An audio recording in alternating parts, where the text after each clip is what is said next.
Baik, Assalamualaikum warahmatullahi wabarakatuh. Perkenalkan, nama saya Jumran Erlangga dengan NIM 231011045 dari kelas IK 23C, Prodi Ilmu Komputer. Ya. Saya membuat video ini untuk menyelesaikan tugas UTS dari mata kuliah Sistem Operasi. Ya, saya mengangkat algoritma penjadwalan round robin dalam tugas ini karena tugas yang diberikan itu untuk memilih salah satu dari dari beberapa algoritma. Baik, saya akan mulai presentasinya.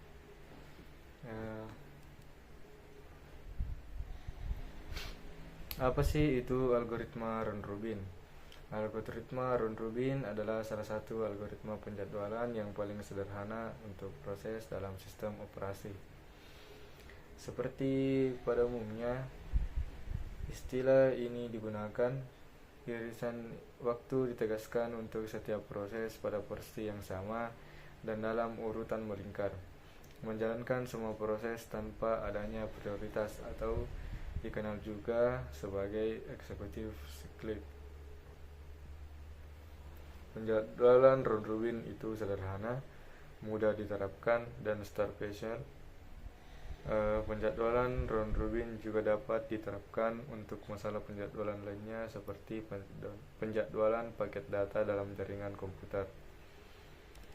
Yang kedua itu selanjutnya itu cara kerja dari algoritma round robin. Yang pertama itu pengaturan waktu, yang kedua antrian, yang ketiga eksekusi proses, yang keempat primitive scolding, yang kelima itu siklus berulang.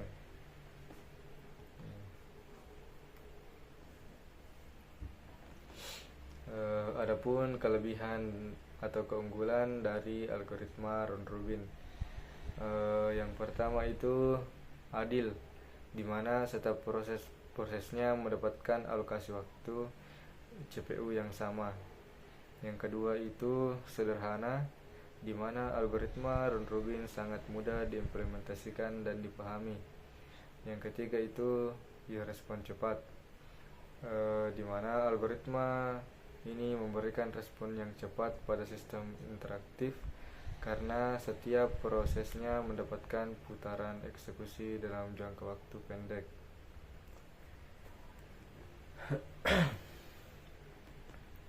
Adapun kekurangan dari algoritma round robin, yang pertama itu overhead yang tinggi, di mana seringnya perpindahan proses menyebabkan overhead yang signifikan. Yang kedua itu pemilihan time quantum yang sulit, di mana menentukan waktu kuantum yang optimal bisa menantang. Yang ketiga itu tidak efektif untuk proses jangka panjang. Proses yang panjang harus menunggu giliran meskipun hanya membutuhkan sedikit waktu lagi. Yang keempat, tidak mengutamakan prioritas. Semua proses diperlakukan sama tanpa mempertimbangkan prioritas. Yang kelima itu waktu tunggu bisa lebih lama. Dengan banyaknya proses di antrian, waktu tunggu setiap proses menjadi meningkat. Yang keenam itu tidak efisien untuk kerja bervariasi. Kinerja bisa suboptimal jika ada variasi besar dalam waktu eksekusi. Itu kekurangan dari algoritma round robin. Adapun soal yang saya angkat bisa kalian lihat seperti pada gambar yang tertera di PPT saya.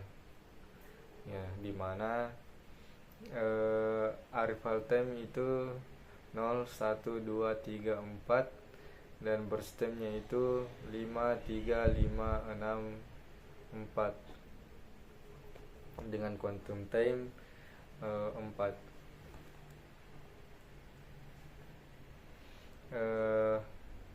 baik kita mulai pengerjaannya menggunakan metode Gantt chart, dimana kita mulai dari P1 seperti pada PPT saya yang ada di belakang. Kita mulai dari 0. Lanjut kita mencari P1, dimana P1 saya tadi adalah 5 dan quantum time-nya hanya 4, jadi kita tulis P1 nya 4 dan masih tersisa 1. Yang kedua kita lanjut ke P2 nya, dimana P2 nya itu 3 sedangkan quantum time nya itu hanya 4, jadi P2 itu dinyatakan selesai karena tidak melebihi quantum time yang telah ditetapkan. Kita lanjut ke P3, di mana P3 saya itu 5 sedangkan quantum time-nya 4, jadi masih tersisa 1. Jadi P3 juga belum selesai seperti P1 tadi. Ya. Begitu pula dengan P4 saya, karena P4 saya 6 dan quantum time itu 4, jadi masih tersisa 2, maka belum selesai. Baik, kita lanjut ke P5, dimana P5 saya itu 4, jadi kita lanjut dari P4 ke P5, dimana P4 saya tadi 15 ditambah 4 jadi 19 dan dinyatakan selesai karena P5 saya itu tidak melewati dari quantum time yang telah ditentukan. Setelah itu kita lanjut ke P1 kembali karena tadi memiliki sisa 1, jadi dinyatakan telah selesai dengan nilai 20 karena 19 saja ditambah dengan 1. Begitupun dengan P3, karena tadi memiliki sisa nilai 1, maka dinyatakan telah selesai juga.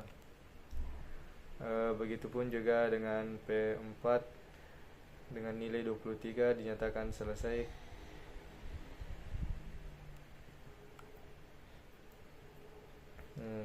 Sekarang kita mencari completion time, dimana tadi kita telah menemukan semua nilai-nilai dari completion time, yaitu P1 nya itu 20, P2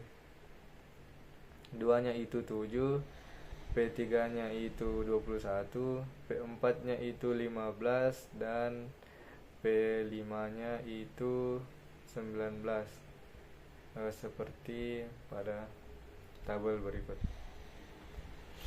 Ya. Selanjutnya kita akan mencari rumus dari waiting time, dimana rumus waiting time itu completion time dikurang arrival time dikurang burst time.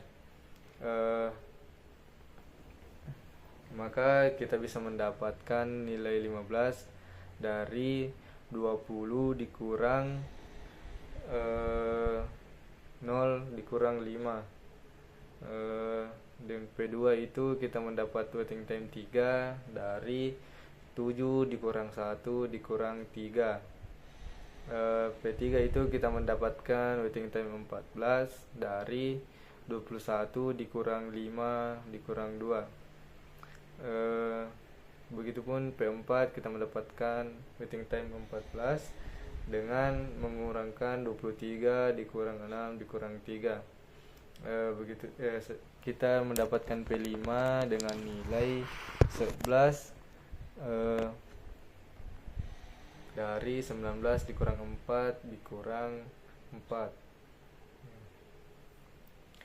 Dan baik, sekarang kita akan mencari turn around time, dimana rumusnya itu waiting time ditambah burst time, dimana P1 nya kita mendapatkan nilai 20 karena 15 ditambah 5 itu sama dengan 20. P2 nya kita mendapatkan 6, dimana 3 tambah 3 itu sama dengan 6. P3 P3 nya itu kita mendapatkan nilai 19, di mana 14 ditambah 5 itu 19. Dan P4 nya itu kita mendapatkan nilai 20, di mana 14 ditambah 6 itu sama dengan 20. Sedangkan P5 nya kita mendapatkan nilai 15, di mana di mana 11 ditambah 4 itu sama dengan 15. Nah, sekarang kita akan mencari rata-rata dari waiting time, di mana kita menjumlahkan semua nilai dari P1 sampai P5, di mana 15 ditambah 3 ditambah 14 ditambah 14 ditambah 11, kemudian dibagi 5 dan mendapatkan hasil rata-rata yaitu 11,4. Dan sekarang kita mencari rata-rata dari turnaround time, di mana kita sama dengan kita tadi mencari rata-rata waiting time, kita menambahkan semua jumlah hasil dari turnaround time dari P1 sampai P5, yaitu 20 tambah 6 tambah 19 tambah 20 tambah 15, dan kita bagi 5 dan mendapatkan hasil rata-rata 16.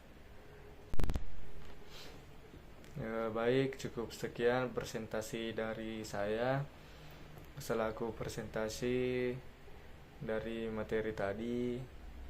Saya Jumran Erlangga. Cukup sekian. Assalamualaikum warahmatullahi wabarakatuh. Terima kasih telah menyaksikan.